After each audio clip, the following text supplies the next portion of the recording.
Hello दोस्तों, आप सब कैसे हैं। मेरा नाम है प्रफुल्ल कुमार। आज मैं एक नया वीडियो बना रहा हूँ। इस वीडियो में मैं इंडियन एग्रीकल्चर के बारे में बातचीत करूँगा। दोस्तों, भारत में खेती करना एक घाटे का सौदा है। यहाँ पर किसानों को अपने पैसे से ही खाद, बीज और कीटनाशक खरीदने होते हैं। उन्हें अपने पैसों से ही खेतों की जुताई, कुराई, सिंचाई का इंतज़ाम करना होता है। खेतों में जो मज़दूर काम करते हैं उनके लिए पेमेंट का भी इंतज़ाम करना होता है। भारत में लगभग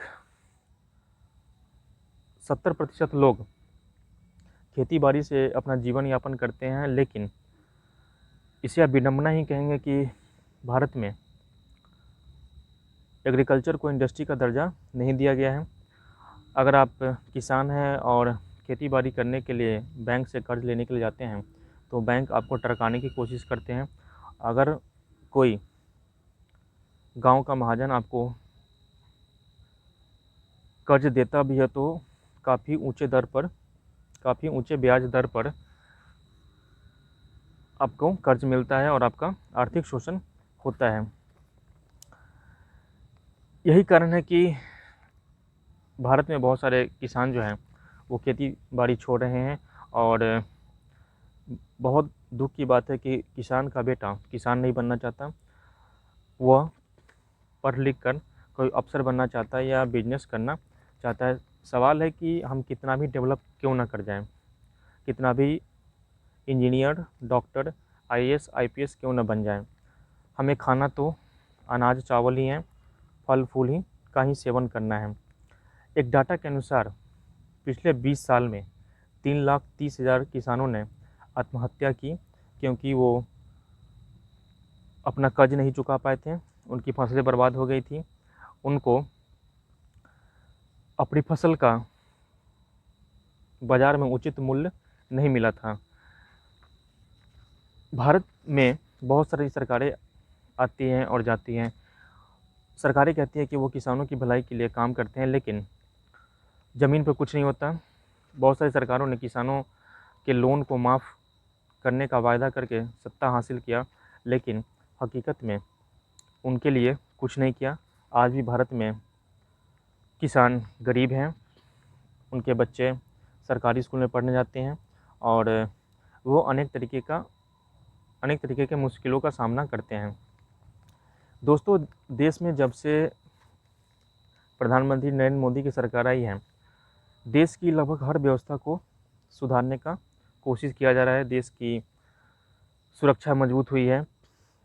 देश के जो दुश्मन हैं चीन और पाकिस्तान, वो भारत से टकराने के बारे में अब सोचते हैं। और देश की बहुत सारी ऐसी व्यवस्थाएं हैं जो काफ़ी हद तक सुधार हो रही है। इसमें काफ़ी हद तक सुधार किया जा रहा है। उसमें से कृषि भी एक है। प्रधानमंत्री ने किसानों की अवस्था में सुधार लाने के लिए किसान बिल 2020 पारित किया और इसी तरह किसान सशक्तिकरण एवं संरक्षण अधिनियम भी पारित हुआ। ये दोनों कानून राज्यसभा द्वारा पारित किए गए। इस कानून के अनुसार किसान जो है वो अब डायरेक्ट भारत के किसी भी राज्य में जाकर अपना उत्पाद बेच सकते हैं। अगर कोई किसान बिहार में अपने अनाज का उत्पादन करता है और लोकल मंडी में उसका सामान नहीं बिकता है, तो वो देश या विदेश में अपना सामान बेचकर अच्छा मूल्य प्राप्त कर सकता है, अपनी फसल की अच्छी रिटर्न ले सकता है। दूसरे कानून में किसानों, व्यापारियों और निर्यातकों के लिए अच्छे मूल्य की व्यवस्था करने की बात की गई है। इनके लिए व्यवस्था की गई है कि खेती से जुड़े जितने भी लोग हैं उनको अपने उत्पाद के लिए अच्छा मूल्य मिले और वो भी धनी बने। आपको ये जानकर आश्चर्य हुआ कि भारतीय किसानों की एवरेज एनुअल इनकम मात्र 20,000 रुपये है। जब हम नौकरी करने जाते हैं तो सबसे पहले एनुअल इनकम की बात करते हैं। कोई 3 लाख एनुअल इनकम पर कंपनी ज्वाइन करना चाहता है, किसी को 5 लाख एनुअल इनकम की सैलरी चाहिए, किसी को 10 लाख एनुअल इनकम की सैलरी चाहिए होती है। लेकिन आप सोच सकते हैं कि जब किसानों की एवरेज इनकम वो भी एनुअल 20,000 है तो वो कितने फटेहाल अवस्था में रहते होंगे। जैसे ही ये 2 कानून पास हुए हैं, किसानों के जो हितैषी लोग हैं, जो ये दावा करते हैं कि वो किसानों के सबसे बड़े हमदर्द हैं, उन्होंने हंगामा शुरू कर दिया और काफ़ी बवाल काटा। राज्यसभा में बहुत सारे सांसदों ने बवाल किया। उसमें से कुछ सांसद हैं संजय सिंह, डेरेक ओब्रायन, के रागेश, रिपुन बोरा, डोला सेन, सैयद नज़ीर हुसैन, सलमान करीम। ये 8 सांसद हैं जिन्होंने किसान बिल पारित होने पर राज्यसभा में हंगामा किया, तोड़फोड़ मचाया। और एक सांसद संजय सिंह ने तो राज्यसभा में मौजूद सिक्योरिटी गार्ड के साथ बदतमीजी की, उनके कॉलर पकड़े। मज़े की बात यह है कि जब किसानों की भलाई की बात आ रहे हैं तो ये सारे सांसद और ये सारी विपक्षी पार्टियां विरोध पर उतर आए हैं, ये हंगामा खड़ा कर रहे हैं।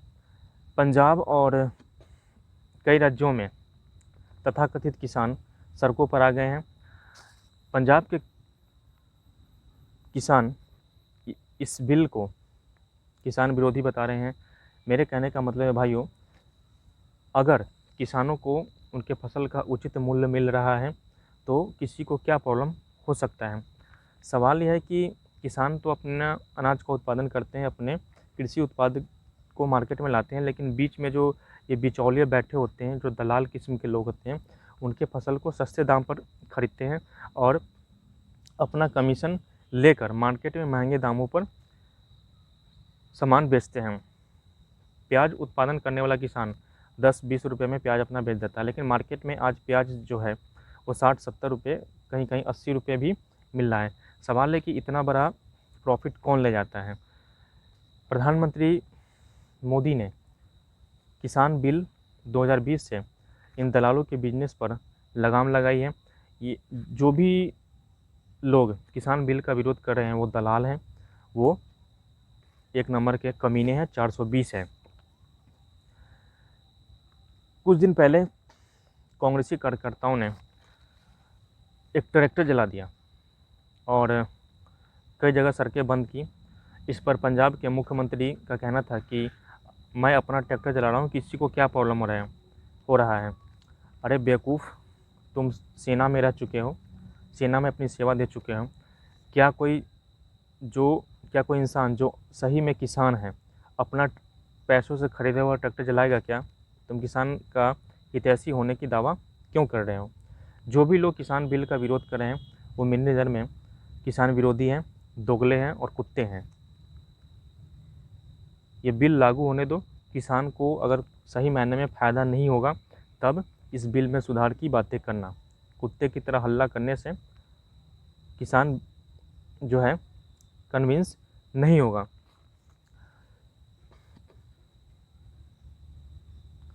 सोनिया गांधी,